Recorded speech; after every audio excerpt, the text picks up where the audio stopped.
Hey guys, welcome back to Andy's Dinosaur Reviews, and today we are back with another brand new Mattel Jurassic World release. This time we've got ourselves the Roar Command Tyrannosaurus Rex. So of course this is another one of those kind of childish, sort of stylized versions of the Jurassic World dinosaurs, but for some reason, you know, I know there are a strong amount of people out there that really do not like these sort of things, but I personally do. I've always had a fondness for these kind of exaggerated style dinosaurs, and again, this one looks pretty fun. This is a brand new release that has just come out with all of the new Chaos Theory figures, though it doesn't actually say Chaos Theory or anything on the box that I can obviously see, but you can see obviously it's just kind of standing here in a nice big open area for the figure, and then you've got the Jurassic World logo and everything down here as far as the packaging goes.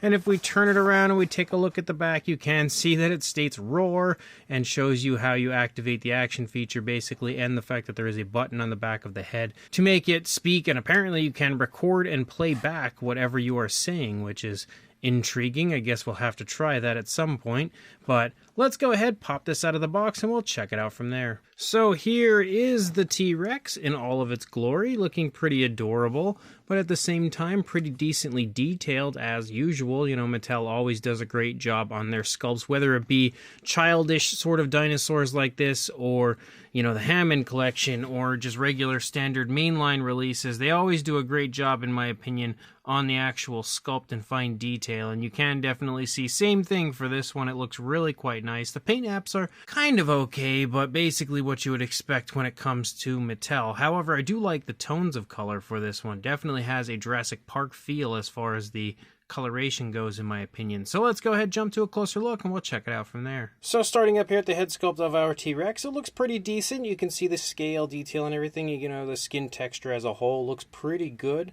overall. A little different, I would say, from what you usually see on a Jurassic Park T-Rex, but also still quite nice. Maybe this is what Rexy would look like in baby form. We do have a nice brownish tone for the majority of the body color. You have a dark gray or a black that kind of runs up here into the palette, and of course circles around the eye socket area. Definitely looking really quite nice as a whole. The eye paint, I think, is definitely the highlight of the face for me, because the paintwork of the eyes is really well done with a nice kind of red-orange, and then it transitions nicely to a yellow and a black pupil, and of course has a nice gloss coat on top of everything. We do have a light tone for the lower jaw, but we don't have any of that coloration running along the underside, unfortunately, just the lower jaw. But you can see, again, overall the skin texture looks really quite nice. We've got osteoderms and stuff like that here on the lower jaw as well. The dinosaur, of course, has an articulated jaw, which is part of the action feature. We can see the teeth are definitely a bit exaggerated. Obviously, the teeth on the upper jaw are huge compared to the teeth on the lower jaw being a good bit smaller. But you can see the teeth all look quite nice as far as the sculpt, and they do have kind of a genuine sharp look to them, which is also a plus. They obviously have that softer kind of flexible material, which allows them to look sharp without actually being sharp. On the inside of the mouth, we can see a really nicely textured tongue, maybe the nicest texturing I've seen on the tongue of any Mattel figure. Like, that looks really good. And we also have a nice pinkish tone on the inside of the mouth with a gloss coat, so it absolutely, you know, has that saliva-like look. You've got some nice detail on the upper side of the inside of the mouth as well. That definitely looks really good overall. Maybe one of the nicest looking insides of the mouths of a Mattel figure that I think I've seen. Obviously, we have the same thing going on as far as both the sculpt and paint over here on this side as well. As you can see, the scale detail up here on the top also looks pretty decent. There are a few random holes on the snout right there. I don't know if that maybe has something to do with the way that you kind of talk to it and record it. Maybe that's where the microphone is. I'm not really sure.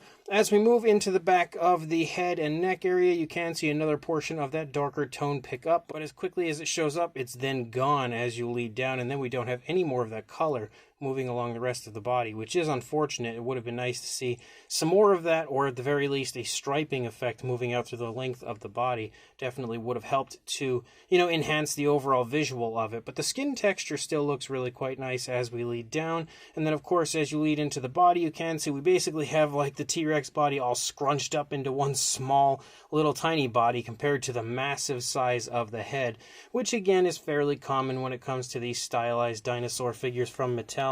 We do have articulated arms, which is pretty cool. You can move them forward and back, which is definitely nice. And we do also have articulation in the legs, which can go forward and back a little jerky, but can still go forward and back. And we do, on top of that, have ankle swivels, so good bit of articulation, shockingly. But as you move down into the body, again, no variation of color, but really nice looking fine detail. Same thing as you move down into the arms. You've got a few osteoderms up there at the top of the arms, and then as you lead down, you can see the nails are sculpted out fairly decently, just unpainted, sadly. As you move back into the thigh, you can see the muscle definition is definitely nicely highlighted in both the thigh and calf. You can see the knee right there, a few more osteoderms at the top of the thigh, and then as you lead down, you have pretty much your standard when it comes to a Mattel Tyrannosaur foot sculpt, with the scoots down the toes and nice vibrant scales moving along the sides of the toes. We do have painted nails, which is a plus. They're painted with a dark grayish tone and given a nice gloss coat, but no dew claw paint. What a shocker. As we move back up, you can see we do have a little tiny tail for our T-Rex, and there is a little articulation because that helps to activate the action feature, but there is also this little spot out here at the end that has a little swivel, so a little more articulation, however totally useless articulation. As you can see, no coloration at all out here though, just basically the dark brown tone that we have for the primary body color. I did notice though that we do have a little bit more of that coloration, that lighter tone, moving along the underside, which I didn't notice at first, but it definitely would have been much nicer to actually have it run the entire way through the underside rather than just here on the underbelly of the dinosaur. And of course, when you turn it around, you're going to see pretty much the same thing from both sides. Just the only real difference here would be the fact that the leg is taking a step forward compared to trailing a little bit more on the other side. But definitely a pretty fun T-Rex. Of course, when it comes to these goofy stylized versions, that might be one of the nicest ones I've seen so far. Now, as far as the action feature and everything that we have going on, first of all, we do have a button on the back of the head, and once we press that,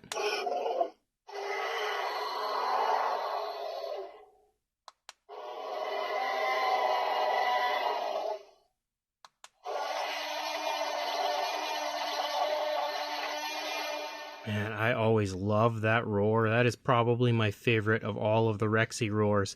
It's just so impressive and intimidating. I remember in Jurassic Park, when she let that roar out, I was almost just blown away by how cool it was. Let's go ahead and see if there's any more noises.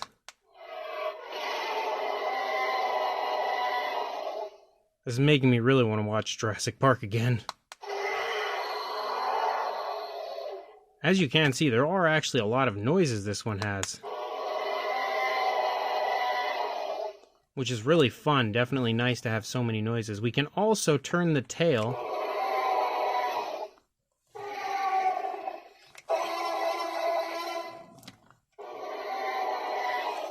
So obviously when we turn the tail, let's go ahead and try it if in a position I can actually show you.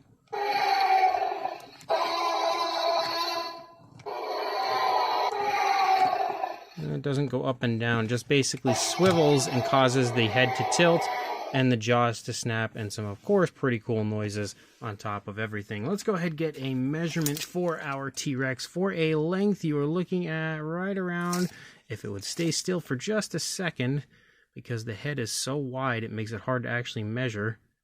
I'd say around 8.5 inches or 21.5 centimeters.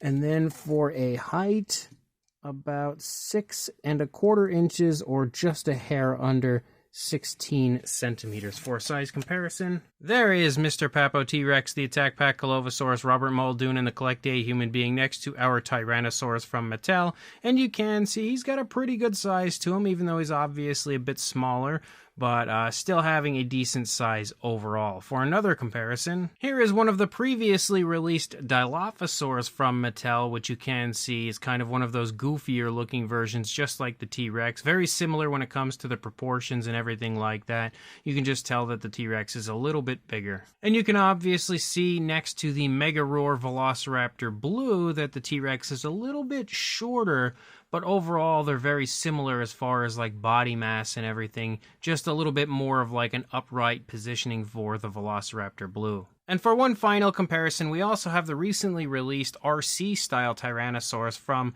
Mattel next to this new version, and you can very clearly see that again, although they have a similar look and similar style to the coloration and stuff, the RC version is a whole lot bigger. So as far as what I'm going to assume this does is I'm going to speak into it and then potentially it's going to repeat it back to me. I don't know if it's going to repeat it back to me or try to talk to me like a dinosaur, like I have no idea.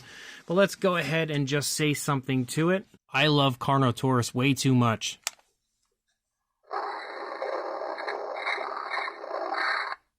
Yeah, I mean, I can kind of hear something. Didn't really sound too understandable to me, but the T-Rex did repeat it back to me, I think. Just, I guess, in its own way. Kind of funny, definitely an interesting action feature, and again, something that Mattel hasn't done before, so, of course, as always, they try to innovate and come up with creative new ideas, and I feel like they've achieved it, even if it is a little bit strange. So this brand new Mattel Jurassic World Roar Command Tyrannosaurus Rex is another fairly fun figure, but pretty much, you know, nothing really super special. It kind of just falls in line with all of the other sort of exaggerated, stylized dinosaurs they have released. The action feature and stuff is fun for it, but it's nothing that's going to blow your mind. The coolest thing, in my opinion, would be the repeating aspect. Like when you speak to it, it kind of talks back to you, but talks back to you in dinosaur, I guess you could say, rather than speaking in English or whatever language you would use trying to speak into it. So I think that's kind of funny and definitely different compared to, honestly, any other dinosaur figure that I've ever had before. So I can absolutely appreciate that. Also, the fact that the sculpt is, as always, really highly detailed is very nice. It's like extremely nicely detailed for something like this, and the actual skin texture is really impressive when it comes to the actual fine detail, and it's very vibrant on top of everything. You, of course, have super exaggerated proportions, as you usually do for figures like this, but it is nice to see that there is a good bit of articulation through the course of the figure as well, again with articulated arms, legs, ankles, and a tail, and then of course the jaw, but that kind of goes along with the action feature. And then on top of that, you've also got tons of really nice Jurassic Park roars, and maybe the nicest tongue I've ever seen on a Mattel figure, which I guess is something that it can brag about. But overall, it is definitely a fun release, and if you like these sort of exaggerated style figures from Mattel, it's definitely a release that I recommend picking up. So if you are interested, I will include a link in the description to where you can grab this on Amazon.com, because that's where I purchased mine. So make sure you check that link, go grab this if you want it, and of course, like, comment, and subscribe, and I will see you in the next review. Thanks for watching.